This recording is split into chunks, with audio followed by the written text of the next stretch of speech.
नहमदुहु व नुसल्ली अला रसूलिहिल करीम अम्मा बाद अऊज़ु बिल्लाहि मिनश शैतानिर रजीम बिस्मिल्लाहिर रहमानिर रहीम।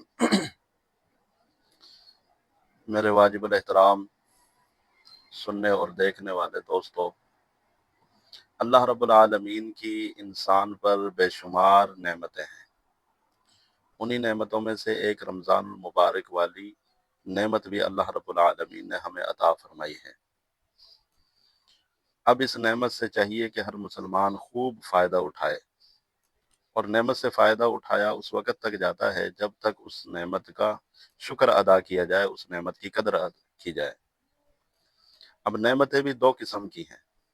एक तो वो नेमतें हैं जिनको बंदा महसूस कर सकता है, मसलन अच्छा घर है वो भी नेमत है, अच्छी गाड़ी है वो भी नेमत है, और जो है बैंक बैलेंस है आपके पास वो भी नेमत है, बीवी बच्चे हैं, ये तमाम चीज़ें नेमतों के अंदर है, और ये ऐसी नेमतें हैं जिनको बंदा महसूस कर सकता है। लेकिन नेमतों की एक दूसरी किस्म वो है जिनको आम तौर पर महसूस नहीं किया जाता और ना उनकी तरफ जहन जाता है कि ये भी अल्लाह रब्बुल आलमीन की नेमतें हैं। भाई, ईमान भी अल्लाह रब्बुल आलमीन की नेमत है, कुरान भी अल्लाह रब्बुल आलमीन की नेमत है, इसी तरह रमज़ान भी अल्लाह रब्बुल आलमीन की नेमत है। जितनी भी इबादात हैं तमाम की तमाम अल्लाह रब्बुल आलमीन की नेमतें हैं। अब नेमतों के बारे में अल्लाह का एक कानून है, फरमाया कि जो मेरी नेमतों का शुक्र अदा करेगा, ला इन शकरतुम ला अज़ीदन्नकुम, मैं उसकी नेमतों को और ज्यादा बढ़ा दूंगा, और जिसने मेरी नेमतों की नाशुक्री की, नाकदरी की, उसकी नेमत को मैं उससे छीन लूंगा।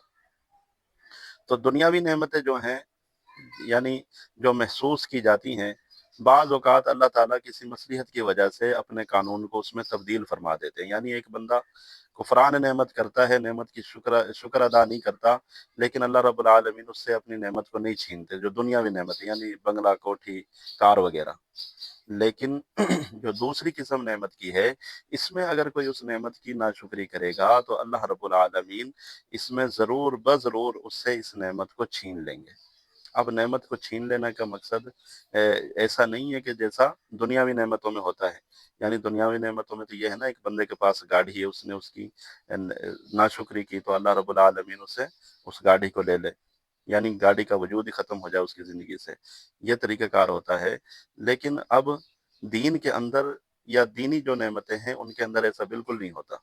यानी एक बंदा है, उसको अल्लाह ताला ने ईमान जैसी नेमत दी या कुरान जैसी नेमत दी, वो कुरान को नहीं पढ़ता, उसकी नाशुक्री करता है, उसकी कदर नहीं करता, तो अब ये नहीं है कि नाउज़ बिल्लाह अल्लाह ताला उससे कुरान, यानी कुरान ही नहीं रहेगा, कुरान रहेगा, लेकिन कुरान को पढ़ने की तौफीक सलब हो जाएगी। इसी तरह नमाज उसके ऊपर रहेगी फ़र्ज, लेकिन नमाज पढ़ने की तौफीक सलब हो जाएगी। तो मेरे दोस्तों, हमें इस नेमत का शुक्र अदा करना चाहिए, इस नेमत का शुक्र अदा करना चाहिए, ताकि ये पूरी तरह, यानी ये एक इस तरह, ये महीना मुसलमान के ऊपर इस तरह है जैसे दरख्त के ऊपर बहार का महीना होता है। इसी तरह ये बहार का महीना, ये रहमतों का महीना है। ये जो है रहमतों की बहार लेकर ये महीना आता है, और भी इसके बहुत सारे फजाइल हैं, और इसकी हमें कदर करनी चाहिए। और कदर जो बंदा नहीं करता, तो फरमाया रसूलुल्लाह सल्लल्लाहु अलैहि वसल्लम ने कि बहुत से रोजेदार ऐसे हैं जिनको बाजुज़ भूखा और प्यासा रहने के कुछ भी हासिल नहीं होता, और बहुत से शबेदार भी ऐसे हैं जिनको सारी रात जागने के अलावा कुछ भी हासिल नहीं होता। तो भाई, ये नुकसान कब होता है? जब हम इसको, इस रोजे की, इस रमजान की नाकदरी करते हैं। यानी बज़ाहिर तो हम रोजे से हैं, लेकिन रोजे के साथ साथ हम दूसरों की गीबतें भी करते हैं। रोजे के साथ साथ जो है हम झूठ भी बोलते हैं। रोजे के साथ साथ जो है हम आंखों से गलत भी देखते हैं, कानों से गलत सुनते हैं, जबान से गलत बोलते हैं, हाथों से गलत पकड़ते हैं। और ये भी एक वाजे कर दूं कि हाथ से गलत पकड़ना सिर्फ चोरी ही नहीं होती, और भी भाई, ये मोबाइल जो है, इसको अगर हम गलत इस्तेमाल करेंगे तो हाथों से इस्तेमाल हो रहा है ना, ये भी जो है इसी के अंदर शामिल होगा। तो हमें इन चीज़ों को देखना चाहिए। फरमाया कि बहुत से शबेदार ऐसे हैं जो, जिनको जागने के अलावा कुछ भी हासिल नहीं होता, तो भाई वो ऐसा ही है। रमज़ान मुबारक के महीने के अंदर नौजवान और दूसरे लोग भी जो है जागने की कोशिश करते हैं, जागते हैं लोग। और मैं सबकी बात नहीं कर रहा, अच्छे भी हैं, लेकिन कुछ बाज़ अफ़राद ऐसे होते हैं जो बेचारे जागते तो हैं, लेकिन अब रात का टाइम गुजारने के लिए गप्पों के अंदर, गिबतों के अंदर, लयानी बातों के अंदर लगकर अपने टाइम को ज़ाया करते हैं। और सिर्फ टाइम को ही ज़ाया नहीं करते, वो इस नेमत को भी ज़ाया कर बैठते हैं। پھر کیا ہوتا ہے کہ اللہ رب العالمین اس کے جو ہے برکات سے بندے کو محروم فرما دیتے ہیں، اس عمل سے جو ہے محروم فرما دیتے ہیں۔ ہم سمجھتے ہیں کہ بھئی ہمارے اوپر کوئی پکڑ بھی نہیں آ رہی اور ہم جو ہے دین کے کام بھی نہیں کرتے، نماز بھی نہیں پڑھتے۔ نہیں بھائی، یہی تو سب سے بڑی پکڑ ہے دنیا کے اندر، کہ آپ ایک چیز کو ادا نہیں کر رہے، نماز کو ادا نہیں کر رہے۔ اب اللہ رب العالمین جو ہے آپ سے جو نماز کی توفیق چھین لی، یہ تھوڑی بڑی سزا ہے؟ یعنی اللہ اپنے گھر میں ہی آنے کی توفیق نہیں دے رہا، تو یہ بھی میرے بھائی سزا کا ایک طریقہ ہے، اور دنیا میں یہ سزا ہے۔ میں سمجھتا ہوں کہ اس سے بڑی سزا دنیا کے اندر نہیں ہے۔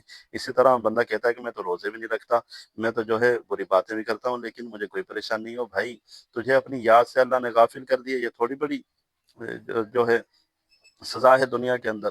روزے کی تجھے برکات حاصل نہیں ہو رہی، اتنا اتنا برکتوں والا مہینہ ہے، اس کے اندر جو برکات سے محروم رہ جائے، اس اور کیا سزا ہوگی اس کی دنیا کے اندر؟ تو میرے بھائی، میں نے جیسے عرض کیا کہ یہ رمضان المبارک کا مہینہ بھی اللہ تعالیٰ کی نعمت ہے، اور اس نعمت کی ہمیں شکر ادا کرنا چاہیے، اور اس کا شکر کا طریقہ یہی ہے کہ جس طرح احادیث میں آپ علیہ الصلاۃ والسلام نے اس کا حکم دیا ہے اس مہینے کو گزارنے کا، اسی طرح ہم اس کو اگر گزاریں گے تو یہی اس نعمت کا شکر ادا کرنا ہوگا۔